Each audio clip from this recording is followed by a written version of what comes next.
আসসালামু আলাইকুম রহমতুল্লাহি ওবারাকাতু। প্রিয় দিনী ভাই ও বোনেরা, দেশ ও দেশের বাহিরে থেকে আমার দিনী ভাই ও বোনদেরকে ওয়েলকাম করে নিচ্ছি আমার ড্রিম সাকসেস চ্যানেলটিতে। আজকে আমি পিতা মাতার সেবা শুশ্রূষায় ফাতেমাতুল কোবরার কতটুকু ভূমিকা রয়েছে সেই বিষয় নিয়ে একটু আলোচনা করছি। দিনী ভাই ও বোনেরা, ধৈর্য সহকারে পুরো ভিডিওটি দেখবেন, অনুরোধ রইল।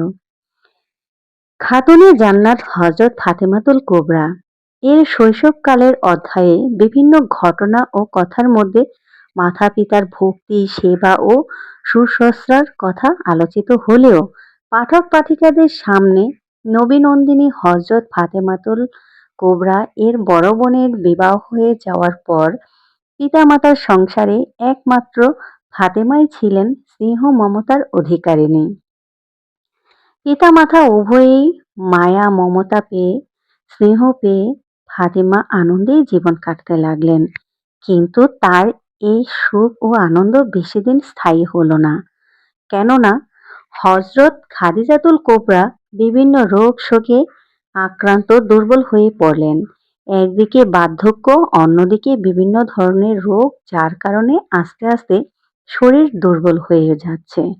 হযরত খাদিজা রোগাক্রান্ত হয়ে প্রিয় নবী হযরত মুহাম্মদ সাল্লাল্লাহু আলাইহি সাল্লামের সেবা যত্ন করতে পারছেন না বলে সর্বদা দুঃখ করতেন এবং প্রায় সময়ই কান্না ভেজা কণ্ঠে আল্লাহর দরবারে দুহাত তুলে বলতেন বলতে লাগলেন, হে আল্লাহ, আমি জীবনের শেষ প্রান্তে এসে উপস্থিত হয়েছি।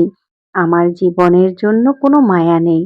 আমার আফসোসের বিষয় হলো জীবনের শেষ মুহূর্তে পেয়ারা নবী হযরত মুহাম্মদ সাল্লাল্লাহু আলাইহি সাল্লামের চরণ সেবার সুযোগ হতে আমি বঞ্চিত হলাম। হয়তো আমার মতো হতভাগী দুঃখিনী নারী এই পৃথিবীর মধ্যে খুঁজে পাওয়া যাবে না। বিবি খাদিজা রাদিয়াল্লাহু তাআলা আনহু এর আবেগ জড়ানো কান্না কান্না ভেজা কণ্ঠের কথাগুলো শুনে কিশোরী কন্যা ফাতেমার মায়ের হৃদয়ে চাপা দুঃখ যাতনা সবই অনুধাবন করতে পেরেছিলেন। তাই কিশোরী কন্যা ফাতেমা মায়ের চোখের পানি মুছে দিয়ে মাকে জড়ায়ে ধরে মায়া মমতা ভরা কণ্ঠে বলেছিলেন, আম্মাজান, আপনার স্থানে আমি ফাতিমা সর্বদা আব্বাজানের খেদমত ও পরিচর্যা করব। আমার জীবন থাকতে আব্বাজানের খেদমতের সামান্যতম ত্রুটি আমি করব না। আপনি কোনো চিন্তা করবেন না। মৃত্যুপথযাত্রী হযরত খাদিজা মেয়ের কথা শুনে খুবই আনন্দিত হলেন। আর আনন্দিত হওয়ার কথাও, যেহেতু এই কিশোরী বয়সে তার মুখ থেকে যে সকল সান্ত্বনামূলক কথা বের হয়েছে তা সাধারণত এই বয়সে ছেলে মেয়েদের মুখ থেকে বের হয় না।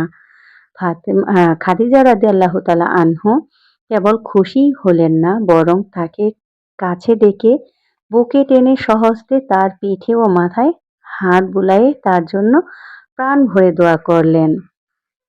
আল্লাহর দরবারে হাত তুলে মেয়ের জন্য দোয়া করলেন, হে আল্লাহ, তুমি আমার মেয়েকে তোমার প্রিয় আবেদা বান্দি বানাও।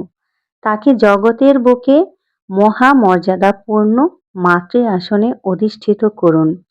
দোয়া করার পর মেয়েকে আবার কাছে ডেকে মাথায় হাত বুলায়ে মৃত্যুযাত্রী মাতা খাদিজাতুল কোবরা বললেন, হে ফাতিমা, তুমি আমার প্রাণের মা। মনে রাখবে,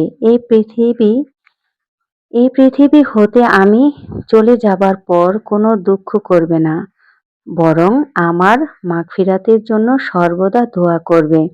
তবে তোমার কাছে আমার বিশেষ আপত্তি হলো, আমার মৃত্যুর পরে তোমার আব্বাজানের খেদমত এবং সেবা যত্নের ভার তুমি গ্রহণ করবা। মায়ের মতো সেবা যত্ন করে তাকে সুখী করার জন্য আপ্রাণ চেষ্টা করবা। মনে রেখো, তোমার আব্বার খেদমত ও সেবা যত্ন করলেই ইহকাল ও পরকালে তোমার কল্যাণ হবে। আমি রহমানুর রাহিম আল্লাহ তাআলার কাছে দোয়া করি, আল্লাহ যেন তোমাকে তোমার পিতার খেদমত করার সুযোগ দান করেন এবং তার খিদমতের বিনিময়ে আল্লাহ যেন তোমার সমস্ত মানব জাতির জননীর আসন দান করেন। তোমার সুনাম সুখ্যাতি যেন পৃথিবীর বুকে চিরদিন অক্ষয় হয়ে থাকে। সত্যি নবী দুলালী হজরত ফাতেমা রাদিয়াল্লাহু তাআলা আনহা এর জননী, মৃত্যুর পথযাত্রী, নারীকুলের শিরোমণি হযরত খাদিজাতুল কোবরা হৃদয়ের একান্ত প্রার্থনা ও আশীর্বাদ বিশ্বপ্রভু আল্লাহ তাআলার দরবারে কবুল হয়েছিল এবং পরবর্তীতে তা সত্যিই প্রতিফলিত হয়েছিল।